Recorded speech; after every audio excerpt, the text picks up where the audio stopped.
మార్కెట్లో ఏ కోర్స్ చేసినా రెండేళ్ల ముచ్చటే. కానీ ఏఐ అండ్ డేటా సైన్స్ నేర్చుకుంటే రాబోయే 10 ఏళ్ల వరకు మీ కెరియర్ కి తిరుగుండదు. అది ఒక్క ఇన్నోమాటిక్స్ తోనే సాధ్యం.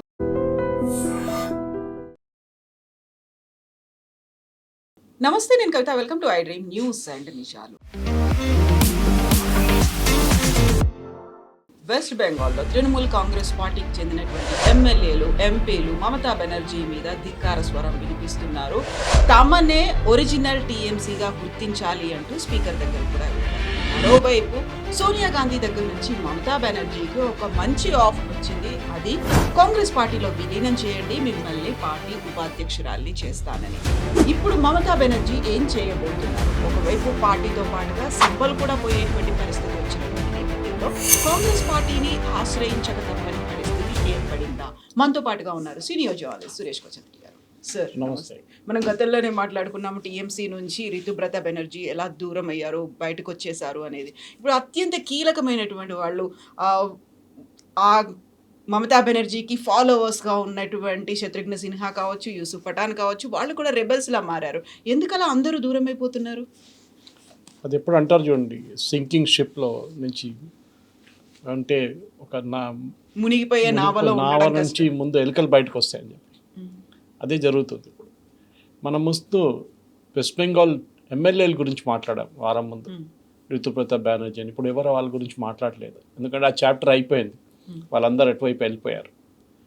బీజేపీకి అక్కడ ఎమ్మెల్యేలు అక్కర్లేదు, ఎందుకంటే వాళ్ళ 208 మంది ఉన్నారు, అక్కర్లేదు. They made it very clear. Suvendu అధికారి చెప్పారు, మేము నో ఎంట్రీ బోర్డు కూడా పెట్టేసామని చెప్పేసి. కానీ లోక్సభలో స్టోరీ అది కాదు. బీజేపీకి అవసరం ఉంది, ఇంకొక 20 సీట్లు అవసరం ఉంది వాళ్ళకి. ఆ 20 సీట్లు వీలే కావచ్చు రేపు. సో దానికో అక్కడ కూడా బీజేపీ చాలా క్లియర్గా చెప్పేశారు, మేము మిమ్మల్ని పార్టీలో చేర్చుకోము. If you want you can sit as a separate block. ఆ రోజు ఇండియా అలయన్స్ మీటింగ్ నడుస్తున్నప్పుడు కాన్స్టిట్యూషన్ క్లబ్లో అక్కడి నుంచి కొంచెం దూరంలోనే భూపేంద్ర యాదవ్ గారి ఇల్లు ఉంది, union minister, and he was incharge of the Bengal elections. ఆయన ఇంట్లో ఈ 19 మంది ఎంపీలు వెళ్ళి కలిసి మేము ఇట్లా బీజేపీలో విలీనం అయిపోతుంటే ఈ సెడ్ నో, మా party unit west Bengal unit అంగీకరించారు. And you will also face a problem, మీకు యాంటీ డిఫెక్షన్లో అంతా వస్తుంది, కానీ మీరు 21 మందిని తీసుకొస్తే అయిపోతుంది. దాని మీట్లో ఒకరు రిజైన్ చేసేసారు లోక్సభని. So numbers come down. ఇప్పుడు 20 అక్కర్లేదు, 21 అక్కర్లేదు, 19, 20 నుంచి సరిపోతుంది, ఆ రేంజ్లో సరిపోతుంది అనమాట. బహుశా ఇంకా 2-3 కూడా రిజైన్ చేయొచ్చు. దాంతో నంబర్ ఇంకా తగ్గిపోతుంది. అంటే వీళ్ళు ఈ గ్రూప్తో వెళ్లకుండా, బీజేపీతో వెళ్లకుండా ఉండడానికి. కానీ at the same time Mamata బెనర్జీతో మాకు సంబంధం లేదని చెప్పిన వాళ్ళు ఒక 5-6 మంది ఉన్నారు, వాళ్ళు బహుశా రిజైన్ చేస్తారు. అప్పుడు నంబర్ ఇంకా తగ్గుతుంది. బీజేపీకి కావాల్సిందంటే ఒక బై ఎలక్షన్ జరిగింది అనుకోండి, రేపు 6 సీట్లను 7 సీట్లను ఈజీగా గెలిచేస్తారు. ఆటోమేటిక్లీ వాళ్ళ రిమైనింగ్ 2.5 years ఇప్పుడున్న మోదీ గారి టర్మ్లో అక్కడి నుంచి ఇంకా 3 సంవత్సరాలు దాకా ఉన్నప్పుడు నెక్స్ట్ ఎలక్షన్ 6 నెలల లోపల జరిగితే 2.5 years వాళ్ళ దగ్గర ఇంకొక 10 మంది ఎక్స్ట్రా ఎంపీలు వచ్చేస్తారు. వాళ్ళకి మెయిన్ బీజేపీకి ఇప్పుడు మెయిన్ ఏంటంటే ఒకటే, ఇది women's reservation bill, amendment act, reservation bill pass అయిపోయింది. దాంట్లో డీలిమిటేషన్ తీసుకురావడానికి ఒక ఏం చెప్తారు, లాస్ట్ టైం ట్రై చేశారు, ఫెయిల్ అయ్యారు. ఈసారి బీజేపీకి చేయాలని ఉంది. సో దానికోసం ఈ బీజేపీ ఈ టీఎంసీ వైపు నుంచి 20 మంది ఎంపీలని తీసుకుంటారు. అది కాకుండా మనకు తెలిసిందే, తమిళనాడు నుంచి ఉన్న డిఎంకే వాళ్ళ దగ్గర కూడా 19 మంది 20 మంది ఉన్నారు ఎంపీలు, వాళ్ళు తీసుకుంటారు. అంటే వాళ్ళు అట్లీస్ట్ అబ్స్టైన్ చేస్తారు ఎలక్షన్ ఓటింగ్ టైం. కానీ వెస్ట్ బెంగాల్లో జరుగుతుంది ఏంటని అడిగితే చాలా ఒక ఇంట్రెస్టింగ్ స్టోరీ. ఎందుకంటే తృణమూల్ కాంగ్రెస్ అనేది కాంగ్రెస్ నుంచి వచ్చిన పార్టీ. మమతా బెనర్జీకి సోనియా గాంధీకి అప్పుడు పడలేదు, దాంతో ఆమె బయటకు వచ్చేసింది. ఇప్పుడు అదే మమతా బెనర్జీ సోనియా గాంధీని హగ్ చేసుకుంటే ఒక ఫోటో అన్ని టెలివిజన్ ఛానల్లో, పేపర్లో కనిపించింది. అంటే డెస్పరేట్ టైం అయిపోయింది మమతా బెనర్జీకి, ఎవరు లేరు ఇప్పుడు. అందరూ సయోని ఘోష్ లాంటి ఏం చెప్తారు, మమతా బెనర్జీని కంప్లీట్గా డిఫెండ్ చేసేవాళ్ళు టెలివిజన్లో వచ్చి, మీడియాలో వచ్చి. కాకోలి దస్తీ గారు, co-founder TMC, senior most leader, ఆమె కూడా బయటకు వచ్చేసింది. She is leading the team now, MPs. ఇప్పుడు మమతా బెనర్జీకి ఇప్పుడు బెంగాల్లో ఏం లేకుండా అయిపోయింది కంప్లీట్గా. She is totally out of west Bengal. కానీ మనకు మాట గుర్తుపెట్టుకోవాలి కవిత గారు, ఈ జరిగిన ఎలక్షన్లో టీఎంసీకి 40% ఓట్లు వచ్చినాయి, which is not a small number. కానీ 40% ఓట్లు ఎక్కడి నుంచి వచ్చినాయంటే బేసిక్లీ మైనారిటీ డామినేటెడ్ సీట్స్ నుంచి వచ్చింది వాళ్ళు. కానీ మీరు ఆలోచించండి, యూసుఫ్ పఠాన్ని గుజరాత్ నుంచి ఎందుకు తీసుకొచ్చారు టీఎంసీలో?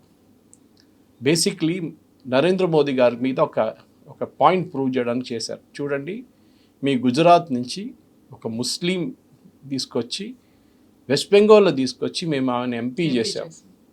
కోర్స్ ఆయన గెలిచిన constituency is totally minority dominated, Muslim dominated.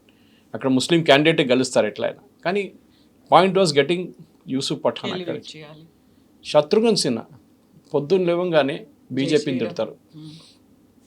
ముందు బీజేపీలో ఉన్నారు, అక్కడి నుంచి బీజేపీ వాళ్ళు ఆయన లూజ్ స్టేట్మెంట్స్ దాంతో ఆయనకి ఎక్స్టెన్షన్ ఇవ్వలేదు, సీట్ ఇవ్వలేదు. దాంతో ఆయన వెళ్ళిపోయారు, జాయిన్ చేశారు టీఎంసీలో. మమతా బెనర్జీ ఎంపీ చేసేసారు. మమతా బెనర్జీ చేసిన పెద్ద తప్పు ఇది. Going is good, it's always good అంటారు, అది కరెక్ట్. మీరు టాప్లో ఉన్నప్పుడు మిమ్మల్ని ఎవ్వరు ప్రశ్నించారు. ఏ రోజు మీరు కిందకి వచ్చేస్తారు, ఎవరో మీ పొజిషన్ పోతుందో ఆ రోజు అందరు ప్రశ్నలు అడుగుతారు. శత్రుఘ్న సిన్హా లాంటి వాళ్ళు ఆలోచించండి, ఆయనకి పొలిటికల్ అనేది మమతా బెనర్జీ దగ్గర నుంచి వచ్చింది సీట్ ఇది. టీఎంసీ లేకుండా ఆయనకు డిపాజిట్ కూడా రాదు వెస్ట్ బెంగాల్. Same with Yusuf Pathan. కానీ వీళ్ళే ఇప్పుడు మమతా బెనర్జీ వైపు నుంచి ఎందుకు బయటకు వస్తున్నారు? అంత పెద్ద క్రైసిస్ ఉందా? అందులో కూడా ఈసారి మమతా బెనర్జీ గవర్నమెంట్ ఫామ్ చేస్తే వాళ్ళు అక్కడే ఉండేవాళ్ళు. కరెక్ట్. అది కాదు మెయిన్ పాయింట్ ఏంటంటే కవిత గారు, వీళ్ళు రాబల్ రౌసర్స్ వీళ్ళందరూ. అంటే మమతా బెనర్జీ అడగకుండానే మమతా బెనర్జీ భజన పాడేవాళ్ళు వీళ్ళు. మీరేదో డిస్గ్రంటల్ లీడర్స్ ఉన్నారు కొంతమంది, వాళ్ళు అసలు వాళ్ళకి మమతా బెనర్జీతో పడదు, లేకుంటే అభిషేక్ బెనర్జీతో ప్రాబ్లం అంటే అర్థం చేసుకోవచ్చు మనం. ఏదో చిన్న లీడర్ కాదు, వీళ్ళందరూ సీనియర్స్. మీరు రితుప్రతాప్ బెనర్జీ గురించి మాట్లాడడం, ఆయన సిపిఎం నుంచి వచ్చింది, సిపిఎం నుంచి టీఎంసీకి వచ్చింది. దాని తర్వాత టీఎంసీలో ఆయన్ని ఎలక్ట్ చేసినారు, లోక్సభ సీట్ ఇచ్చారు, అసెంబ్లీ సీట్ ఇచ్చారు. దానికన్నా ముందు రాజ్యసభ సీట్ ఉండే సిపిఎం నుంచి. ఇదంతా జరిగిన తర్వాత కూడా మమతా బెనర్జీ నుంచి వెనక నుంచి పొడిచడం ఏంటని అందరు అడుగుతున్నారు. కరెక్ట్. కానీ మమతా బెనర్జీ ఈ ప్రాబ్లం తెచ్చుకున్నారు.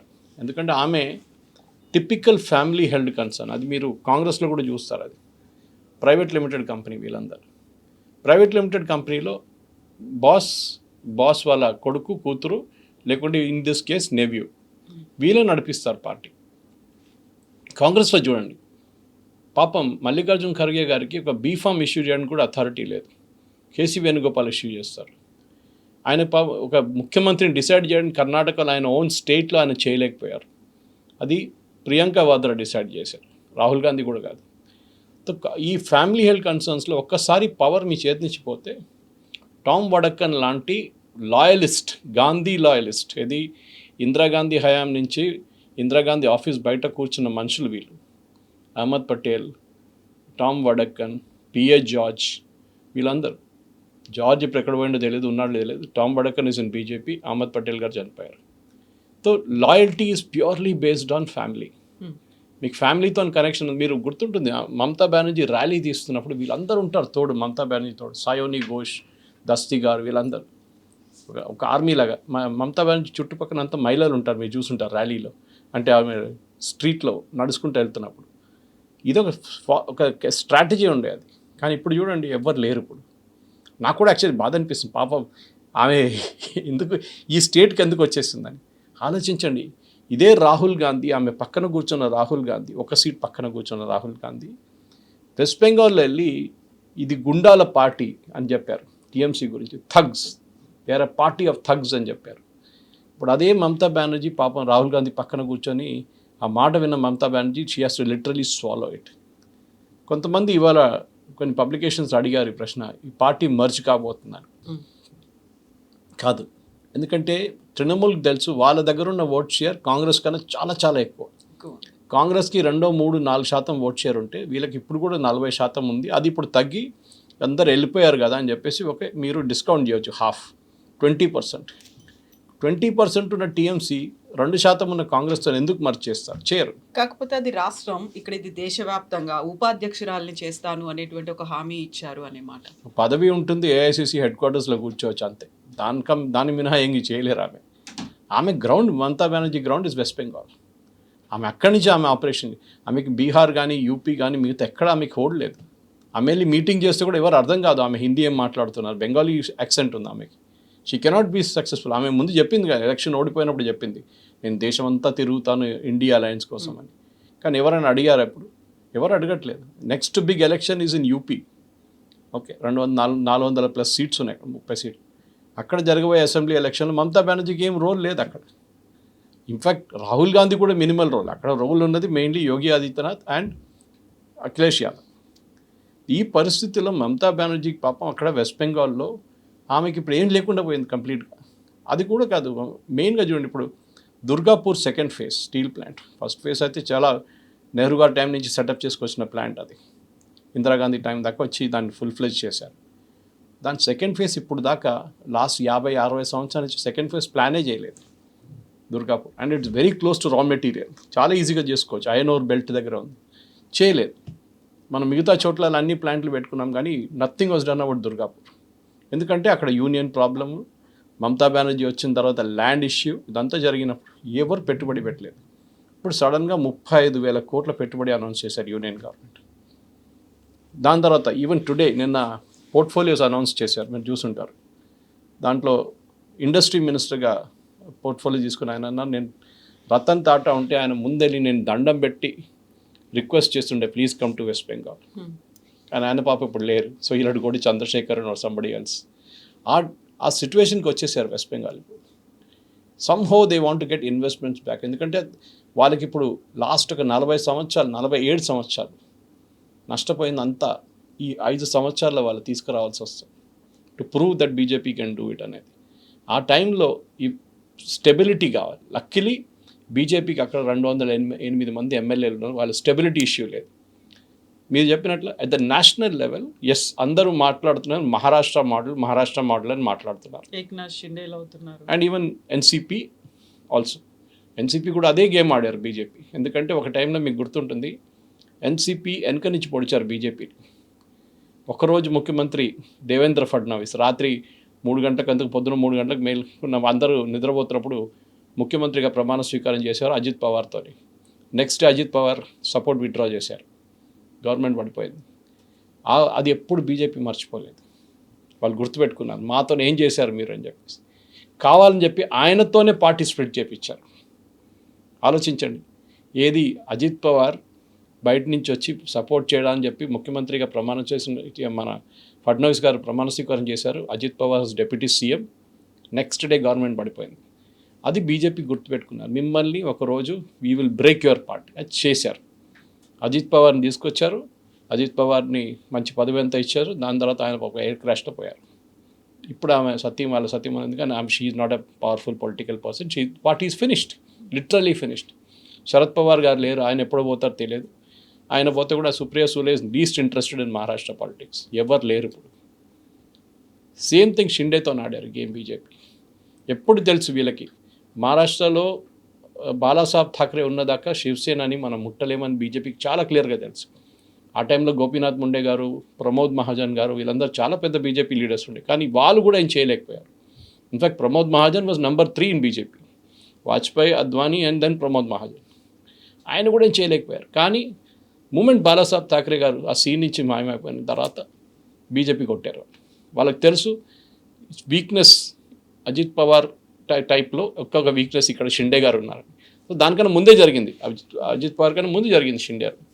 ఏం చేశారు, ఫస్ట్ పార్టీ స్ప్లిట్ చేశారు, షిండే గారిని ముఖ్యమంత్రి చేశారు. దాని తర్వాత ఆయన్ని డంప్ చేసి ఫడ్నవీస్ని కూర్చోబెట్టారు. నితీష్ కుమార్తో బీహార్లో అదే చేశారు. సో ప్రతి చోట బీజేపీ ఆడుతున్న గేమ్ ఏంటంటే, వాళ్ళు కాంగ్రెస్ ముక్త్ భారత్ అన్నారు. కాంగ్రెస్ కాకపోతే అట్లీస్ట్ తృణమూల్ కాంగ్రెస్ ముక్త్ భారత్ చేస్తున్నారు. అది కాకపోతే రీజనల్ పార్టీస్ ముక్త్ భారత్ అనేది కనిపిస్తుంది డెఫినెట్గా.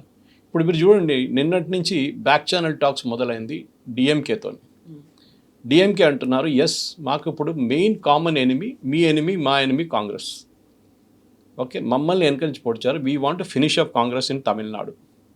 ఇప్పుడు తమిళనాడులో మేజర్ ఎలక్షన్స్ ఏం లేవు. ఇప్పుడు రాబోయే ఎలక్షన్ 2029లో లోక్సభ ఎలక్షన్స్. మనం దానికి ప్రిపేర్ అవుతాం. At the same time TV can take over చేయడానికి ఆర్ పోరాడడానికి అన్నామలై ఉన్నారు. ఫేస్ టు ఫేస్ ఫైట్ ఉంటుంది అన్నామలై గారు. సో మనం ఒక అలయన్స్ చేసుకుందాం, నేషనల్ లెవెల్లో మేము మిమ్మల్ని సపోర్ట్ చేస్తాం. 2 క్రూషియల్ బిల్స్ పెండింగ్ ఉంది. ఒకటి యూనిఫామ్ సివిల్ కోడ్ ఒకటి, and then more importantly women reservation bill amendment act delimitation.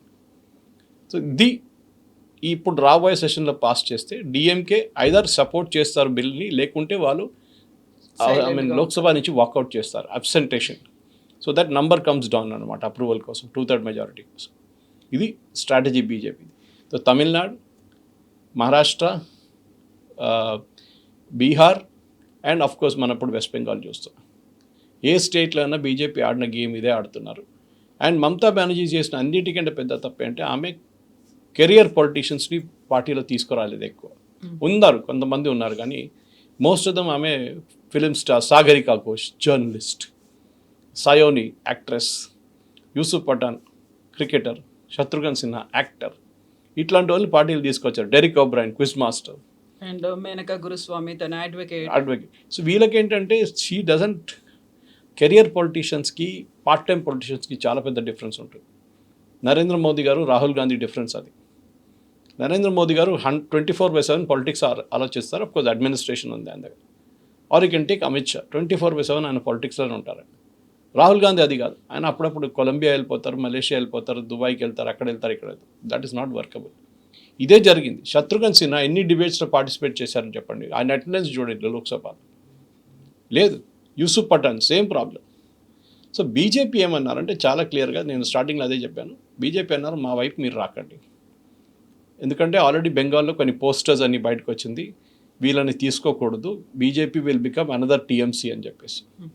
So తీసుకుంటే అదే ఇమేజ్ ప్రాబ్లం అవుతుంది. అది కాకుండా నెక్స్ట్ 2029 ఎలక్షన్స్కి ఇంకో సంవత్సరం తర్వాత వర్క్ స్టార్ట్ చేయాల్సి వస్తుంది వీళ్ళకి, బీజేపీ వాళ్ళ క్యాండిడేట్స్ని అనౌన్స్ చేయాల్సి వస్తుంది. ఆల్రెడీ వాళ్ళ దగ్గర 12 మంది ఎంపీస్ ఉన్నారు, మిగతా ఒక ఆల్మోస్ట్ 18 మంది, 18 కాదు ఇంకా ఎక్కువ, 22 దాకా వెళ్ళొచ్చు, మిగతా అలయన్స్ పార్ట్నర్స్ ఉంటారు 2-3, వీళ్ళని అనౌన్స్ చేయాల్సి వస్తుంది. They cannot take these existing MPs. So వాళ్ళ దగ్గర ఆ టైంకి వచ్చినప్పుడు కొంతమంది కావాలంటే తీసుకుంటారు, కానీ నాన్ కాంట్రవర్షియల్ క్యారెక్టర్స్, మిగతా అందరినీ డ్రాప్ చేస్తారు. యూసుఫ్ పఠాన్కి టికెట్ ఉండదు, శత్రుఘ్న సిన్హాకి టికెట్ ఉండదు, ఇట్లాంటి ఒక 10-20 మందికి టికెట్లు ఇవ్వరు. మిగతా 5-6 మందిని బీజేపీ తీసుకుంటారు కావాలంటే. సో బీజేపీ వైపున ఉన్న క్యాండిడేట్స్ని అనౌన్స్ చేయాల్సి వస్తుంది. ఆ వర్క్ నెక్స్ట్ 1 yearలో స్టార్ట్ అవుతుంది. దానికి ఉన్న ప్రిపరేటరీ వర్క్ ఇప్పుడు నడుస్తుంది. అయితే పక్కా ఆపర్చునిజం అంటారు, అవకాశవాదానికి వెస్ట్ బెంగాల్ అనేది ఒక క్లాసిక్ ఎగ్జాంపుల్గా కనిపిస్తుంది. బీజేపీకి అక్కడ ఉన్నటువంటి టీఎంసీ ఎమ్మెల్యేలు అవసరం లేదు, బట్ ఎంపీలు అవసరం అయితే ఉంది. ఎందుకంటే వాళ్ళకు ఉన్నటువంటి పెండింగ్ బిల్లులను పాస్ చేయించుకోవడానికి. అక్కడ ఉన్నటువంటి ఎమ్మెల్యేలకు కావచ్చు, ఎంపీలకు కావచ్చు, ఒకవేళ మమతా బెనర్జీ వచ్చి ఉంటే అక్కడే కంటిన్యూ అవ్వాలి. అక్కడ వాళ్ళ మీద ఉన్నటువంటి అవినీతి ఆరోపణలు కావచ్చు, వాళ్ళ మీద ఉన్నటువంటి క్రిమినల్ కేసెస్ కావచ్చు, ఎవరు పట్టించుకోకపోయేవాళ్ళు. మమతా బెనర్జీ ఓడిపోయేసరికి బీజేపీలోకి రావాలనుకుంటున్నారు. మరి అలాంటి కేసులో లేకుంటే ఇలాంటి ఆరోపణలు ఉన్న వాళ్ళని బీజేపీ ఎలా తీసుకుంటుంది అనేది ప్రతిసారి విన్ విన్ సిచ్యువేషన్ అనుకుంటున్నప్పుడు అక్కడ ఫూల్స్ అవుతోంది ఎవరు, ఎందుకని ఇలాంటి రాజకీయాలు చేయాలి? తీసుకుంటారు ఈసారి, that is the difference. Suvendu అధికారి బట్ స్ప్లిట్ చేస్తున్నారు, అదే ఎంపీలు ఇక్కడ వీళ్ళకి అవసరం అవుతున్నారు. అయితే స్ప్లిట్ ఎందుకు అవుతున్నారంటే వాళ్ళకి ఒకటి పొలిటికల్ భయం, నెక్స్ట్ ఫిజికల్ హామ్ వాళ్ళకి భయం ఉంది. రోడ్డు మీద నడవలేకపోతున్నారు. అభిషేక్ బెనర్జీ లాంటి వాళ్ళని రోడ్లో చెప్పులతో కొట్టి, గుడ్లతో కొట్టి, బట్టలు చింపేసినప్పుడు వీళ్ళతో ఏమైనా కావచ్చు రేపు. నిన్న కూడా ఒక ఎమ్మెల్యే మీద కోడిగుడ్లతో మొహాన కొట్టారు అనే వీడియోస్. సో ఆ భయం వాళ్ళకు ఉంది. ఫస్ట్ టైం పాసిబుల్ ఎక్కడ లేదు. కవిత గారు తమిళనాడులో స్టాలిన్ ఓడిపోయారు, వాళ్ళ ఎమ్మెల్యే మీద ఎవరైనా గుడ్లు కొట్టారా, చెప్పులతో కొట్టారా? కొట్టలేదు కదా. కేరళలో సిపిఎం ఓడిపోయారు, యూడిఎఫ్ గెలిచారు. అక్కడ ఏమైనా జరిగిందా? ఏం జరగలేదు. అక్కడ ఏ స్టేట్లో జరగలేదు. First time you are seeing anger, కోపం. అంటే అంత కరప్షన్ ఉండే, it is institutionalise corruption. That is party కింద స్థాయి నుంచి డబ్బులు తీసుకొని పై దాకా డబ్బులు పంపించారు వీళ్ళు. And the top most guy was Abhishek Banerjee. ఇప్పుడు కొత్త లిక్కర్ స్కామ్ ఒకటి వస్తుంది అక్కడ కూడా, డిస్ట్రిబ్యూటర్ సేమ్. ఏది మన కేజ్రీవాల్ ఏం చేశాడో ఢిల్లీలో కవిత కేసులో, something very similar happened in west Bengal, లిక్కర్ది పర్మిట్స్ కోసం. సో అదే ఎంక్వైరీ ఇప్పుడు స్టార్ట్ అయింది. సో మమతా బెనర్జీ ఇంటి మీద మొన్న దాడి చేస్తే జీరో డాక్యుమెంట్స్ దొరికిందన్నారు. That is nothing surprising. ఆమె ఇంట్లో ఇన్ని రోజుల తర్వాత డాక్యుమెంట్స్ ఏం పెట్టుకోదు, ఉన్నదంతా షెడ్ చేసి ఉంటుంది, లేకుంటే ఇంకెక్కడ పంపించేసి ఉంటుంది. ప్రాబ్లం ఎక్కడొచ్చిందంటే వీళ్ళ పార్టీలో కోపం ఇద్దరి మీద ఉంది. ఒకటి అభిషేక్ బెనర్జీ, రెండోది ఐపాక్లో ఉన్న పిల్లలు, యంగ్స్టర్స్, అక్కడున్న సీనియర్ పొలిటీషియన్స్ని ఇన్సల్ట్ చేశారని చెప్పి ఇప్పుడు చాలామంది వాళ్ళ సీనియర్ పొలిటీషియన్స్ మాట్లాడుతున్నారు. మీరు ఎందుకు పార్టీ నుంచి బయటికి వెళ్తున్నారంటే ఒకటి మాకు రెస్పెక్ట్ ఇవ్వలేదు, that is an excuse actually. మీరు ముందే చెప్పాలి ఉండే కదా మిమ్మల్ని రెస్పెక్ట్ అంటే 22-23 సంవత్సరాలు ఉన్న అమ్మాయిలు అబ్బాయిలు వచ్చి సీనియర్ కాకోలి దాస్తి గారి దగ్గర చెప్తున్నారు మీరు ఇక్కడ వెళ్ళి క్యాంపెయిన్ చేయండి ఈ ప్లేస్లో, అక్కడ కొంచెం వీక్ ఉందంట పార్టీ, క్యాండిడేట్ కూడా వీక్ ఉన్నారు, మీరు అక్కడ వెళ్ళి క్యాంపెయిన్ చేయండి అని ఈ 23-24 year old పిల్లలు చెప్తున్నారు. దీస్ ఆర్ 4 సార్లు 3 సార్లు 4 సార్లు 6 సార్లు ఒక ఆయన అయితే 10 సార్లు ఎమ్మెల్యే గెలిచిన మనిషి వాళ్ళకి ఇన్స్ట్రక్షన్స్ ఇస్తున్నారు. మీరు ఆలోచించండి ఈగో ఎక్కడ ఉంటుంది, డెఫినెట్ ఈగో ఉంటుంది, వీరు ఎందుకు పట్టించుకోవాలి. సో ఒకటి they very clear that Mamata Banerjee తిరిగి రాదు, అయిపోయింది. టీఎంసీ అనే చాప్టర్ వెస్ట్ బెంగాల్లో ఫినిష్ అయిపోయింది. యాజ్ మచ్ యాజ్ ఎన్సీపీ మహారాష్ట్రలో ఫినిష్ అవుతుంది. సరే వాళ్ళకు కొన్ని ఇన్ఫ్లుయెన్స్ ఉంది ఏరియాలో, బారామతి లాంటి ప్లేస్లో ఎన్సీపీకి ఇప్పుడు కూడా ఇన్ఫ్లుయెన్స్ ఉంది, లేదని కాదు. కాంగ్రెస్కి మహారాష్ట్రలో విదర్భ వైపు విలాసరావు దేశ్ముఖ్, లాతూర్, ఉస్మానాబాద్లో ఉన్నట్లు అదే వెస్ట్ బెంగాల్లో అట్లా ఏం లేదు. వాళ్ళకి ఉన్న 40% ఓట్లు మీరు వోంట్ బి సర్ప్రైజ్డ్ 20% బీజేపీ వైపు వెళ్ళిపోతుంది. బీజేపీకి ఆల్రెడీ 43% ఓట్ పర్సెంటేజ్, 43 నుంచి 44, అది పెరిగి 60 అయితే నెక్స్ట్ ఎలక్షన్లో 208 అని కాదు 260 సీట్ల దాకా గెలుస్తారు బీజేపీ. అది జరగబోతుంది. దానికన్నా తక్కువ అయితేనే I will be surprised only because కొన్ని ముస్లిం కాన్స్టిట్యున్సీస్ ఉన్నాయి, అక్కడ డెఫినెట్లీ ఐదర్ కాంగ్రెస్ ఆర్ ఇప్పుడున్న టీఎంసీ గెలవచ్చు, అండ్ మోస్ట్ ప్రాబ్లీ కాంగ్రెస్. దానికోసం విలీనం అవ్వండి, మాతో వచ్చేసేయండి, మేము వైస్ ప్రెసిడెంట్ పోస్ట్ ఇస్తా అంటే Mamata Banerjee was a fire brand. ఒక టైంలో బెంగాల్లో కాంగ్రెస్కి అసలు లీడర్ లేనప్పుడు మమతా బెనర్జీ లీడర్కి పైకి వచ్చింది, and that to tackling Jyoti Basu. అంత ఈజీ కాదు, కానీ ఆమెని అడ్మైర్ చేయాలి. ఆ టైంలో ఆమె she was the real fighter. Okay, కానీ ఇప్పుడు ఆమె ఒక స్పెంట్ ఫోర్స్ లాగా అయిపోయింది. ఆ అరెగెన్స్ చూడండి, అహంకారం, అది ఆమె కిందకి తీసుకొచ్చింది. Same thing happen to Stalin దగ్గర కూడా ఇదే ప్రాబ్లం ఉంటే, ఎస్పెషలీ వాళ్ళ కొడుకు. అది finally reflected in the polls in Tamil Nadu. So ఇదే వెస్ట్ బెంగాల్లో ఇప్పుడు నెక్స్ట్ ఒక 15-20 డేస్లో, ఎందుకంటే నెక్స్ట్ లోక్సభ సెషన్ ఎప్పుడుందో చూడాల్సి వస్తుంది, కానీ డెఫినెట్గా లోక్సభలో దే ఆర్ ఫినిష్డ్, వాళ్ళు లేరు. రాజ్యసభలో ఆల్రెడీ ఇద్దరు రిజైన్ చేసేసారు ఆల్రెడీ, మిగతా కొంతమంది కూడా రిజైన్ చేస్తారు. అఫ్కోర్స్ డెరిక్ ఓబ్రైన్ కానీ సాగరికా ఘోష్ కానీ ఇట్లాంటి వాళ్ళు చేయరు, కానీ ఉన్నారు వాళ్ళ పార్టీలో చాలా మంది. Mahua Moitra also will disappear, because next ఎలక్షన్లో వాళ్ళు గెలవరు, ఎట్లయినా దే విల్ నాట్ విన్. ఇప్పుడైనా మనం రాజీనామా చేస్తే నెక్స్ట్ ఎలక్షన్లో బీజేపీ మమ్మల్ని కన్సిడర్ చేస్తారని వీళ్ళు అనుకుంటున్నారు కొంతమంది, కానీ బీజేపీ మహువా మైత్రా కానీ సాగరికా ఘోష్ కానీ డెరిక్ ఓబ్రైన్ అసలు ముట్టరు. ఇంగ్లీష్లో అంటారు don't touch with a barge pole also అని. వాళ్ళు అస్సలు తీసుకోరు, వాళ్ళ వైపు రానియరు. ప్రాబ్లమ్ ఆఫ్ ప్లెంటీ అయిపోయింది ఇప్పుడు బీజేపీలో. ఎమ్మెల్యేలు చాలామంది ఉన్నారు, మేమేం చేసుకోవాలి. ఎంపీలు యాజ్ యూ సెట్ కరెక్ట్లీ రెండు పెండింగ్ బిల్స్ ఉండిపోయింది. ఒకటి యూసీసీకి 2/3 మెజారిటీ అక్కర్లేదు, సింపుల్ మెజారిటీ చాలు. బట్ డీలిమిటేషన్ బిల్కి ఉమెన్స్ రిజర్వేషన్ బిల్తో కలిసి అమెండ్మెంట్ యాక్ట్లో 2/3 మెజారిటీ కావాల్సి వస్తుంది. అది చాలా క్రూషియల్ మోదీ గవర్నమెంట్కి. అదొకసారి పాస్ అయితే 800 సీట్లు అయిపోతుంది. నెక్స్ట్ ఎలక్షన్ కంప్లీట్గా దాని ఫార్చ్యూన్సే మార్చేస్తారు. రాబోయే లోక్సభ ఎలక్షన్లో 500 సీట్లు కాదు, ఇట్ విల్ బి 834 సీట్స్. కాకపోతే వాళ్ళకు ఒక మేమే గెలుస్తున్నాము, అంతా మాదే మొనోపలి, ఏకఛత్రాధిపత్యం అన్నట్టుగా బీజేపీకి ఉన్నప్పటికీ కూడా ప్రతి స్టేట్లో ఎవరైతే అవినీతి మరకలు ఉన్నాయో వాళ్ళందరినీ ఇటువైపు వస్తున్నారో లేకుంటే వాళ్ళ సపోర్ట్ తీసుకుంటున్నారో అంటే యూజువల్గా వినిపించేది వాషింగ్ పౌడర్ నిర్మా అన్నట్టు. వాషింగ్ మెషిన్ లాగా అయిపోతుందా, వాళ్ళంతా క్లీన్ చిట్ వచ్చేస్తుందా అనేది ఒకటి. మమతా బెనర్జీకి ఒక జాతీయ పార్టీతో దెబ్బ తగులుతోంది, అదే ఇంకో జాతీయ పార్టీ. ఎక్కడి నుంచి అయితే తను బయటకు వచ్చిందో ఆ పార్టీ రమ్మని పిలుస్తోంది. తన ముందున్నటువంటి ఆప్షన్స్ ఏంటి, ఎటువైపు వెళ్తుంది మమతా బెనర్జీ, ఏం చేస్తుంది అనుకుంటున్నారు? పాపం ఆమె సిచ్యువేషన్ చాలా దారుణంగా ఉంది, ఇప్పుడు ఏం చేయలేరు ఆమె. మీరు ఆలోచించండి, మొన్నదాకా నేను చెప్పాను చూడండి, ఆమె విజిల్ కొడితే ఒక 20 మంది సీనియర్ లీడర్ వచ్చి ఆమె పక్కన కూర్చుంటారు ధర్నా కానీ. ఇప్పుడు ధర్నాకి వెళ్ళి కూర్చుంటే 6 మంది ఎంపీలు కూడా రావట్లేదు. ఏం జరుగుతుంది? ఇదే సిచ్యువేషన్ మీరు అరవింద్ కేజ్రీవాల్తో చూశారు ఢిల్లీలో. ఒకసారి అరవింద్ కేజ్రీవాల్ పవర్ పోయింది అనుకోండి, దాని తర్వాత ఎవరు ఆయన పట్టించుకోవట్లేదు. ఢిల్లీ కాదు ఎక్కడైనా కానీ, ఈవెన్ పంజాబ్లో కూడా పట్టించుకోవట్లేదు. వాళ్ళ పార్టీ ఇక్కడ పవర్లో ఉన్నారు అప్పుడు కూడా. ఇది మమతా బెనర్జీ ఒక బ్రాండ్ ఆమె చుట్టూ బిల్డప్ చేసింది పవర్ సెంటర్గా. సేమ్ థింగ్ కాంగ్రెస్లో కూడా అదే జరుగుతుంది, పవర్ సెంటర్ ఉంటుంది. కాటర్ బేస్ పార్టీ కాదు, మీరు కమ్యూనిస్ట్ పార్టీయో లేకుంటే బీజేపీ కాదు, కాటర్ బేస్ పార్టీ. వీళ్ళ లీడర్ మీద ఉంటుందంత. ఆ లీడర్ ఒకరోజు జరిగిపోయినప్పుడు ఎంటైర్ పార్టీ విల్ కొలాప్స్. అది మీరు ఇందిరాగాంధీ తర్వాత రాజీవ్ గాంధీ వచ్చినప్పుడు మీరు చూసారా డిఫరెన్స్ చూసారు. Indira Gandhi was an absolute leader. Rajiv Gandhi was a consensus seeker అంటారు, అంటే అందరినీ కలిపి తీసుకెళ్దాం తోడు. Indira Gandhi was absolute dictator. ఆమె అట్లీస్ట్ ఆమె ఫస్ట్ 5 years కాకుండా నెక్స్ట్ ఉన్న పరిపాలించిన పార్ట్లో especially after emergency she became an absolute dictator. Rajiv Gandhi గారు వచ్చినప్పుడు అక్కడ లేనిప్పుడు లేనంటే ఆయన చాలా సాఫ్ట్ మనిషి అని తెలిసిపోయింది. అక్కడి నుంచి కాంగ్రెస్ డిక్లైన్ స్టార్ట్ అయింది. నరసింహారావు గారు was a man who said don't take a decision, the problem will go away అనే కాన్సెప్ట్ ఆయన దగ్గర ఉండే. Same with Manmohan Singh, decisions తీసుకోరు, చాలా లైట్గా ఉన్న మనిషి. పాసిబ్లీ కాంగ్రెస్లో ఇప్పుడున్న మల్లికార్జున్ ఖర్గే బదులు ఆమె నేను ప్రెసిడెంట్ చేస్తాను బహుశా ఆమె రావచ్చు కాంగ్రెస్కి. కానీ ఆమెకు తెలుసు కాంగ్రెస్కి వస్తే problem Kavitha garu, the final power is always with the Gandhis or the Nehrus. ఆమె ఏం చేయలేరు. ఆమె ఎక్కడికైనా కలకట్టాకి నేను ఫ్లైట్ తీసుకోవాలంటే కూడా సోనియా గాంధీ పర్మిషన్ తీసుకోవాల్సి వస్తుంది. అది ఇప్పుడున్న కాంగ్రెస్ లీడర్స్ పరిస్థితి. అది ఆమెకు నచ్చదు. Because she was all leader, all everything she was there. ఇంకెవరు రారు అని ఆ పొజిషన్లో ఉన్న మనిషిని సడన్గా మీరు తీసుకొచ్చి రేపు రాహుల్ గాంధీతో పర్మిషన్ తీసుకోవాలి, రాహుల్ గాంధీతో డిస్కస్ చేయాలంటే షీ విల్ గెట్ లాస్ట్ అంటుంది ఆమె, అంతే. కానీ ప్రాబ్లం ఎక్కడంటే వెస్ట్ బెంగాల్లో ఇప్పుడు ఆమె మీద ఉన్న కేసులు మీరు చెప్పింది కరెక్టే.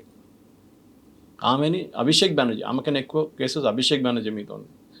ఆ కేసులు బయటకు వస్తే ఒకసారి అభిషేక్ బెనర్జీ నెక్స్ట్ 5 సంవత్సరాలు నెక్స్ట్ అసెంబ్లీ ఎలక్షన్ వచ్చేదాకా ఆయన కోర్టులను తిరుగుతూనే ఉంటాడు. ఆయన బీజేపీ వాళ్ళు తిప్పుతారు కోర్టులు, అది జరుగుతుంది కూడా. అది ఇంగ్లీష్లో అంటారు so A wind and reap a world wind అంటారు. మీరు చేసింది అది మీ కర్మ, మీరు చేశారు, నౌ యూ ఫేస్ ఇట్. మీరు ఎంత టార్చర్ చేశారో అక్కడున్న ప్రజల్ని, డెవలప్మెంట్ ఎంత ఆపారో అది మొత్తం ఇప్పుడు బయటకు వస్తుంది. ఓకే, మీరు అక్కడ మినిస్టర్స్ డివిజన్ చూడండి, వాళ్ళు ప్రొఫెషనల్స్కి ఇచ్చారు. ఒక డాక్టర్గా కలిసిన ఒక ఎమ్మెల్యేని హెల్త్ మినిస్టర్ చేశారు. That is how it should be. అదే చేయాలంటుంది. స్వపన్ దాస్ గుప్తాని ఫైనాన్స్ మినిస్టర్ చేశారు. Very sensible appointment. So professionals ఎక్కడికన్నా ప్రొఫెషనల్స్ పెట్టారు. చాలా క్లియర్గా సువేందు అధికారికి ఒక ఛాలెంజ్ ఏంటంటే నెక్స్ట్ అట్లీస్ట్ 2.5 సంవత్సరాల్లో బిఫోర్ లోక్సభ ఎలక్షన్ రిజల్ట్స్ చూపించాల్సి వస్తుంది గ్రౌండ్లో. అది చూపిస్తే డెఫినెట్గా ఆయనకి ఒక అడ్వాంటేజ్గా ఉండిపోతుంది. మీరు ఇక్కడ రేవంత్ రెడ్డి గారితో చూస్తున్నారు. అదే ఆయన ఫ్యూచర్ సిటీ కానీ మిగతా దానికి ఎందుకంత రష్కి వెళ్తున్నారంటే 2029 ఎలక్షన్ వచ్చేదాకా హీ హాస్ టు ప్రూవ్ నేను ఏదో ఒకటి చేసి చూపించాను. చూడండి, రాజశేఖర్ రెడ్డి గారు ఓఆర్ఆర్ మొదలు పెట్టారు, కేటీఆర్ ఫినిష్ చేశారు, కేసీఆర్ ఫినిష్ చేశారు. ఇదంతా ఉన్నప్పుడు నేనేం చేశానని అడుగుతారు ప్రజలు రేపు. నేను మహిళలకి ఫ్రీ బస్ రైడ్ ఇచ్చాను, నేను రైతులకి ఉచిత కరెంట్ ఇస్తానంటే అది పట్టించుకోరు. హైదరాబాద్లో వరదలు వస్తే వర్షం పడితే ఏం చేశారు మీరు? దట్ ఈస్ గోయింగ్ టు, దానికోసం ఆయన చూడండి లాస్ట్ 3 రోజులు 4 వచ్చి హైదరాబాదే తిరుగుతున్నారు ఆయన. దట్ డెఫినెట్ రిజల్ట్స్ వస్తుంది. And Mamata Banerjee case is a case in point. ఒక కేస్ స్టడీ కావాలంటే మీకు TMC is a case study. ఎంత పవర్ఫుల్గా ఉన్న పార్టీని ఎంత ఈజీగా బీజేపీ ఓడించారో అది చాలా క్లియర్గా తెలుసు. ఇన్ఫ్యాక్ట్ బీజేపీ వాళ్ళ కళలు కూడా వాళ్ళు 208 సీట్లని వాళ్ళకి రాకుండా. మీరు చూడండి, ఈవెన్ ఇనీషియలీ బీజేపీ లీడర్స్ కల్కటాలో చెప్పిన ఫిగర్ కూడా 170, 180, 160, 170 అని చెప్పి అక్కడి నుంచి 208కి వెళ్ళాలంటే అది ఒక స్లైడ్గా వెళ్ళిపోయింది, ల్యాండ్ స్లైడ్ అయిపోయింది. ఆ ఎఫెక్ట్ ఇప్పుడు మమతా బెనర్జీ మీద ఉంది. And definitely her party is over, దాంట్లో డౌట్ లేదు. ఆమె కాంగ్రెస్తో మర్జ్ చేస్తుందో లేకుంటే ఒంటరిగా ఉండిపోతుందో అది చూడాల్సింది. శరద్ పవార్ గారు ఎట్లా ఉన్నారు? ఆయన ఎందుకు వచ్చారు బయటికి? బికాజ్ ఈ said Sonia Gandhi is in Italian, నేను ఒక ఫారినర్ని నా పార్టీ ప్రెసిడెంట్ గారు అంగీకరించను అని చెప్పి బయటకు వచ్చిన మనిషి శరద్ పవార్. ఇప్పుడు ఆయన పాపం చూడండి సోనియా గాంధీ చుట్టూ తిరుగుతున్నారు. ఆయన of course is not well, Supriya Sule కానీ మిగతా వాళ్ళు ఎవరు మిగిలి ఉన్నారు వాళ్ళ పార్టీ. ఆ పరిస్థితికి వచ్చేసరి యాంటీ కాంగ్రెస్ టోటల్ ఉన్న బాలాసాహెబ్ థాకరే కొడుకు ఇప్పుడు కాంగ్రెస్ చుట్టూ తిరుగుతున్నారు. ఉద్ధవ్ థాకరే సెక్యులరిజం గురించి మాట్లాడుతున్నారు. వెరస్ హీ వాజ్ హిందూ సామ్రాట్ బాలాసాహెబ్ థాకరే. వీళ్ళందరూ వీళ్ళ ఫిలాసఫీని పక్కన పెట్టేశారు. అక్కడే వీళ్ళ డౌన్ఫాల్ ఎక్కడి నుంచే స్టార్ట్ అయింది అనమాట. మమతా బెనర్జీ ఒకటే ఏముండే లైఫ్లో, ఎట్లయినా ముస్లిం ఓట్స్ అంతా నేను తీసుకెళ్ళిపోవాలి, కాంగ్రెస్కి రాకూడదు. అది ఈసారి మొత్తం పోయింది. ఎందుకంటే ఆల్మోస్ట్ 97 లక్షల మందిని ఓటర్ లిస్ట్ నుంచి తొలగించేశారు. దాంతో ఆమె ఓట్లు అంతా పోయింది. మనకంతా తెలుసు, rest of the story is history. కానీ ఒక ఫ్యూచర్ లెసన్గా మమతా బెనర్జీ నెక్స్ట్ ఎలక్షన్కి, లోక్సభ ఎలక్షన్లో ఆమెకి వాళ్ళ పార్టీకి 3 సీట్లు వస్తే కూడా చాలా ఎక్కువ. So it is win situation అన్నమాట అక్కడ. అప్పుడు ఏమైనా మమతా బెనర్జీ ఎమ్మెల్యేగా కాకుండా నెక్స్ట్ టైం ఎంపీగా కంటెస్ట్ చేసి మళ్ళీ జాతీయ రాజకీయాల్లోకి అలా రావచ్చు బహుశా. ఎందుకంటే ఆమెకి ఇప్పుడు వెస్ట్ బెంగాల్లో ఫ్యూచర్ డౌట్ఫుల్గా ఉంది. ఇప్పుడు అక్కడ ఎమ్మెల్యేలు మీరు 5 మంది 10 మంది ఎమ్మెల్యేలతో కూర్చుంటే ఏం చేస్తారు మీరు అసెంబ్లీలో? బట్ ఏం చెప్తారు, presence is important west Bengal. National level వారు పట్టించుకోరు. ఒక టైంలో ఆమె రైల్వే మినిస్టర్ ఉండే, ఐ థింక్ వాజ్పేయి గారు క్యాబినెట్లో అనుకుంటారు. సో అంత లెవెల్లో ఉన్న మనిషి మళ్ళీ వెళ్ళి ఎమ్మెల్యేగా కూర్చోవడం ఏంటి అని ఒక ప్రశ్న. ముఖ్యమంత్రిగా ఉంటే ఇంకో మాట, వెళ్ళి ఆపోజిషన్ లీడర్ కూడా కాదు, మీకు ఆ లీడర్ ఆఫ్ ఆపోజిషన్ స్టేటస్ కూడా రాదు. ఇప్పుడు మీకు అంతమంది ఎమ్మెల్యేలు కూడా లేరు. మీ తోడున్న వాళ్ళు ఇప్పుడు వాళ్ళు వెళ్ళి కూర్చుంటారు, ఋతుప్రతాప్ బెనర్జీ వెళ్ళి లీడర్ ఆఫ్ అపోజిషన్ అయిపోతారు. అప్పుడు మీకు ఏముంటుంది అక్కడ? So she will not come. So most probably ఆమె ఐదర్ ఇండిపెండెంట్గా ఉండిపోతుంది ఏం చేయకుండా, నెక్స్ట్ లోక్సభ ఎలక్షన్ వచ్చేదాకా మేబీ మీరు చెప్పినట్ల. కానీ ఎక్కడి నుంచి పోటీ చేస్తారు? భవానీపూర్ నుంచి ఓడిపోయారు. ఈయన డైమండ్ హార్బర్లో నెక్స్ట్ టైం గెలుస్తారా లేదా గ్యారంటీ లేదు. ఎవరు? మన అభిషేక్ బెనర్జీ. సరే, మాల్డా ముర్షిదాబాద్కి వెళ్ళి మెజారిటీ ముస్లిం మెజారిటీ ఉన్న కాన్స్టిట్యున్సీలు నిలబడితే బహుశా గెలవచ్చు అక్కడి నుంచి. ఆ కాన్స్టిట్యున్సీలో ఎప్పటి నుంచో ఏబీకే గనికాంత్ చౌదరి గారు అంతా గెలిచిన సీట్ అది. ఇప్పుడు you're talking of 80s 90s అట్లాంటి సీట్లో ఎస్ పాసిబుల్. కానీ Mamata Banerjee as a politician ఉంటారు, ఇంకా దాంట్లో డౌట్ లేదు. కానీ Trinamool Congress as a party అనేది ఫినిష్ చేసేసారు. అది బీజేపీ చాలా క్లాసిక్ స్టైల్లో ఫినిష్ చేస్తున్నారు. అది ఏమైనా అడిగితే వాళ్ళంటారు మేమేం చేయలేదు, మా పార్టీలో ఎవరిని తీసుకోలేదు, అక్కడ అసెంబ్లీలో తీసుకోలేదు, ఇక్కడ లోక్సభలో తీసుకోలేదు. వాళ్ళు సపరేట్ యూనిట్, వాళ్ళే స్ప్లిట్ అయిపోయారు. నాట్ ఈవెన్ దట్, వాళ్ళ వర్డ్ యూజ్ చేస్తున్నారు, అస్లీ టీఎంసీ, ఒరిజినల్ టీఎంసీ వాళ్ళే అంట. అదే అక్కడ పెద్ద మమతా బెనర్జీకి పెద్ద ఒక ఏం చెప్తారు ఈగో ఇష్యూ అయిపోతుంది. ఒరిజినల్ టీఎంసీ మేము అని చెప్పేసి అంగీకరించి రేపు స్పీకర్ సపరేట్గా వాళ్ళకి సీట్లు ఇస్తే, ఆల్రెడీ డిఎంకే అడిగారు మాకు సపరేట్ సీట్లు కావాలని చెప్పారు. ఇప్పుడు అపోజిషన్ సైడ్లో ఎవరు ఉండరు, మొత్తం బీజేపీ వైపు ఒక 20 సీట్లు అక్కడ, ఒక 20 సీట్లు, 40 మంది ఇటువైపు వచ్చేస్తారు. అండ్ దాట్ మోదీ గవర్నమెంట్కి ఒక 320, 340 దాకా కూడా తీసుకెళ్ళచ్చు వాళ్ళ మెజారిటీ దాంతో. Yes sir, thank you so much. Thank you very much.